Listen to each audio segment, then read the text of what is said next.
पिछले महीने Amazon prime पर आई खौफ 2025 की one of the best horror series में से एक है, जिसमें एक लड़की मधु की कहानी दिखाई गई है जो अपने घर से एक नई लाइफ जीने बड़े से शहर में आती है। तो वहां भी उसका पास्ट उसे हॉन्ट करने लगता है, जिसके बाद उसके साथ कुछ ऐसी सुपर चीजें होने लगती है जो उसकी समझ से परे होते हैं। तो क्या वो इन सबको झेल पाएगी और खुद को बचा पाएगी? देखते हैं इस वीडियो में। कहानी की शुरुआत होती है अनु से, जो ऑफिस के बाद अपने हॉस्टल की ओर जा रही होती है। हॉस्टल का फ्रंट गेट मेन रोड से थोड़ा अंदर होता है, इसलिए लड़कियां पीछे वाले गली के रास्ते से अंदर आती है, जहां से मेन रोड पास में ही है। अनु जब गेट के पास आती है तो अंधेरे में से कोई उसे लेजर मारने लगता है। वो जल्दी से गार्ड को गेट ओपन करने को कहती है और अपने कमरे में आ जाती है, जहां ऑलरेडी उसके फ्रेंड्स उसका बर्थडे सरप्राइज किए हुए थे, जो है निकी, रीमा, कोमल और लाना। अनु सभी को अपने न्यू फ्लैट की चाबी दिखाती है और कहती है कि वह न्यू ईयर पार्टी वहीं करेंगे। पर रीमा को ऐसा लगता है कि वहां अकेले रहने से अच्छा इस हॉस्टल में रहना सेफ होगा, और वह बार बार अनु को ताना भी देती रहती है कि उसका बॉयफ्रेंड उससे शादी नहीं करेगा, जिस बात पर सारे लोग रीमा से चिढ़े हुए रहते हैं।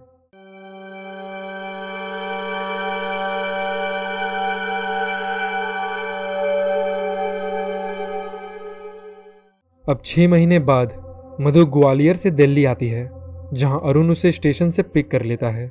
वो दोनों अरुण के रूम में आ जाते हैं, जहां वो 2 और रूममेट्स के साथ रहता है। मधु जब फ्रेश होकर बाहर आती है तो अरुण उसे किस करने लगता है। तभी मधु को कुछ लोग मास्क पहने दिखाई देते हैं, तो वो डर कर दूर हट जाती है। अगले दिन वो जब इंटरव्यू के लिए जाती है तो वहां उसकी बेला दी उसे ये पोस्ट मिलने में मदद करती है। साथ ही बेला के फियांसे नकुल ने मधु के लिए एक हॉस्टल भी देख रखा होता है, पर जैसे ही मधु नकुल का नाम सुनती है वो थोड़ी सी घबरा जाती है। फिर बेला उसे एड्रेस दे देती है और अरुण के साथ मधु वो हॉस्टल देखने आ जाती है। यहाँ वो वार्डन से मिलते हैं, जिसका नाम ग्रेसी है, जो मधु को पूरा हॉस्टल दिखाती है और कहती है कि उसे वर्क सर्टिफिकेट, लोकल गार्जियन और मेडिकल सर्टिफिकेट सब लगेगा। अरुण फार्मा कंपनी में काम करता है, इसलिए उसकी बहुत सारे डॉक्टर्स से पहचान होती है। तो वो एक डॉक्टर सोनाली के पास आ जाते हैं, जो अपनी बेटी कायरा के साथ रहती है। सोनाली मधु से कहती है कि उसने कुछ दिन के लिए क्लिनिक अपने घर पर ही शिफ्ट कर लिया है, इसलिए उसे एक असिस्टेंट की ज़रूरत पड़ेगी, तो अगर वो फ्री हो तो उसे इन्फॉर्म कर दे। फिर उसी रात हॉस्टल की कुछ लड़कियां उस रूम में आ जाती है और ओइजा बोर्ड निकालकर अनु की आत्मा को बुलाने लगती है। लेकिन तभी वहां लाना आ जाती है और उन्हें वहां से जाने के लिए कहती है, पर वो उसके मुंह पर दरवाज़ा बंद कर देते हैं और वापस कमरे में आ जाते हैं। तभी हम कमरे में एक जली हुई आकृति को देखते हैं और अचानक से दरवाज़ा बंद हो जाता है। तो वो लड़कियां चिल्लाने लगती है, पर कोई भी दरवाज़ा नहीं खोलता। उनकी आवाज़ सुनकर ग्रेसी उन्हें शांत रहने को कहती है और अपनी बेस्ट फ्रेंड ईलू मिश्रा के साथ पीने बैठ जाती है। ईलू मिश्रा एक कांस्टेबल है, जिसका बेटा जीवा अपने एक दोस्त बब्बन के साथ गलत कामों में पड़ गया है और वो उसे ढूंढने में परेशान है। अगले दिन ग्रेसी रीमा के कमरे में आती है और उसे अपना सामान पैक करने को कहती है, क्योंकि रीमा पिछले 8 महीने से प्रेग्नेंट है, पर वो जाने से साफ मना कर देती है। और बाकी सभी भी अनु के रूम को खोलने से मना करने लगते हैं और कहते हैं कि उस रूम में कुछ है, पर ग्रेसी किसी की बात नहीं सुनती और कहती है कि आज एक नई लड़की यहाँ रहने के लिए आ रही है, तो उसे कोई ड्रामा नहीं चाहिए। और थोड़ी देर बाद मधु भी आ जाती है और कमरे में शिफ्ट कर लेती है। यहाँ पुलिस वालों ने बब्बन को पकड़ लिया था, जो थोड़ी मार खाने के बाद ईलू मिश्रा को बताता है कि उसने जीवा को महीनों से नहीं देखा, पर वो एक हकीम के पास काम करता था, जिसका पुरानी दिल्ली में एक दवा खाना है। इस तरफ हकीम अपने एक पुराने और अमीर मरीज भल्ला को देख रहा होता है, जिसे गुप्त रोग हो गया है।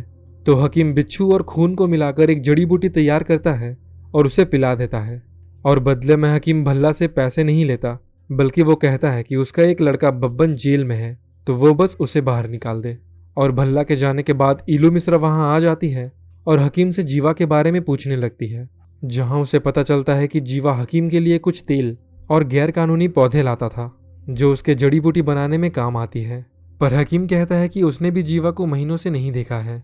यहाँ हॉस्टल में मधु थोड़ी जान पहचान बढ़ाने के लिए जब रीमा के कमरे में आती है तो वो मधु को धमकाने लगती है और उसे कमरे को छोड़कर चली जाने को कहती है।